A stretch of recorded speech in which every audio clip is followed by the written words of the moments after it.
సరే ఈ లైంగిక కోరికలు తగ్గిపోవడానికి what are the main reasons అంటే ఏం చెప్తారు? ఒకటి ఈ హార్మోనల్ ఇంబ్యాలెన్స్ ముందుగా మనం డిస్కస్ మాట్లాడుకున్నట్టు. చేసినట్టయితే. యెస్. తర్వాత రెండోది మేజర్ ఇందులో వచ్చేది ఏంటి అంటే ఆహ్, వాళ్ళు వేరే ఏదైనా జబ్బు కోసం వాడే మందుల ప్రభావం ఉంటుంది. ఓహ్! ఇది కాకుండా ఆహ్, మానసిక ఆందోళన, హ్మ్. ఒత్తిడి. హ్మ్. అందరూ వచ్చి ఫస్టు ఏం చెప్తారు, "సార్ ఇదివరకు ఇలా ఉండేది కాదు. హ్మ్. ఇదివరకు మేము చాలా యాక్టివ్‌గా ఉండేవాళ్ళము. హ్మ్.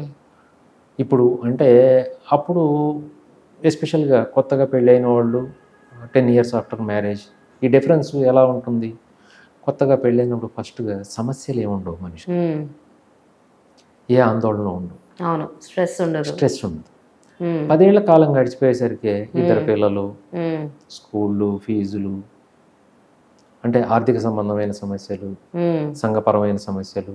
ఈ ఆందోళన కూడా ఏమవుతది? మనం పడకింటి వరకు తీసుకురాకూడదు అని చెప్తాం. హ్మ్. చెప్పడం తేలిక. అవును. కానీ ఆందోళనతోటి యూజువల్‌గా బాధపడతారు. అవును. ఆ ఆందోళనతో ఉన్నప్పుడు యూజువల్‌గా ఈ ప్రక్రియ సక్రమంగా సాగదు. హ్మ్. బేసిక్‌గా మానసిక ప్రశాంతత ఉన్నప్పుడు మనకి ఈ కార్యక్రమం అనే దాంట్లో సక్రమంగా జరగటానికి అవకాశం ఉంటుంది. హ్మ్. ఏమాత్రం మానసిక ఒత్తిడి ఉన్నా ముందు ఇది అంగస్తంభనతో స్టార్ట్ అయ్యి శీఘ్రస్ఖలనంతో ఎండ్ అయిపోతుంది. హ్మ్. ఈ సమస్యలు ఉంటాయి.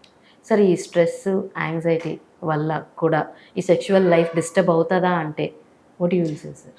100% మనకి మన దేశంలో ఈ హ్మ్. లైంగిక సమస్యల్లో మేజర్‌గా ఉండే వాటిలో 90% ఈ మానసిక ఆందోళనకు సంబంధించిన దానిలోనే ఉంటాయి. హ్మ్. మనం ఏదైనా పేషెంట్‌కి ఎక్స్‌ప్లెయిన్ చేసినా కూడా హ్మ్. ఇప్పుడు ఆ సమస్యల్ని మనం తీసేయలేం. హ్మ్. కానీ ఒక సొల్యూషన్ మనం దీనికి ఇలా అంగస్తంభన సమస్య ఉంది. దానికి కొంతమంది మనం మందులు ప్రిస్క్రైబ్ చేయొచ్చు. హ్మ్. శీఘ్రస్ఖలన సమస్య ఉంది. దానికి కొన్ని మందులు మనం ప్రిస్క్రైబ్ చేయొచ్చు. దీనితోటి కొంతవరకు వాళ్ళలో సెల్ఫ్ కాన్ఫిడెన్స్ పెరుగుతుంది. హ్మ్. ముఖ్యంగా దీంట్లో ఏమవుతుంది అంటే పురుషుల్లో తన భాగస్వామిని సంతృప్తి పరచలేకపోతున్నామన్న ఆందోళనతోటి హ్మ్. రెగ్యులర్‌గా వాళ్ళు సఫర్ అవుతారు. ఓకే. దాంతో ఒక్కసారి నేను ఫెయిల్ అయ్యాను అన్న ఆందోళన. ఎస్పెషల్‌గా ఇది మీకు కొత్తగా పెళ్ళైనోళ్ళు ఎక్కువగా ఉంటుంది. ఓకే. ఇప్పుడు మనం రీసెంట్‌గా 2, 3 ఇన్సిడెన్సెస్ తీసుకున్నట్టయితే, వాళ్ళు ముందే కొన్ని ఈ స్టిమ్యులేటింగ్ టాబ్లెట్స్ తీసుకొని వెళ్ళటము. వాళ్ళు ఆ రోజే వాళ్ళు దాని ఎఫెక్ట్ తోటి చచ్చిపోవటం మనం ఈ మధ్య చూసాం. ఓకే. ఒక వైద్యుడి పర్యవేక్షణ లేకుండా ఆ మందులు తీసుకోవటం అనేది ప్రమాదకరం. హ్మ్.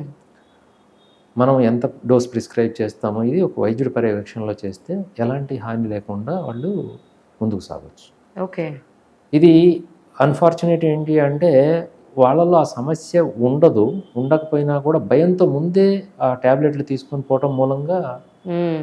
ఈ సంఘటనలు జరిగినాయి. దుస్సంఘటనలు. Hi everyone, Nenu mi Vedika. Please subscribe to Volgo Health. Don't forget.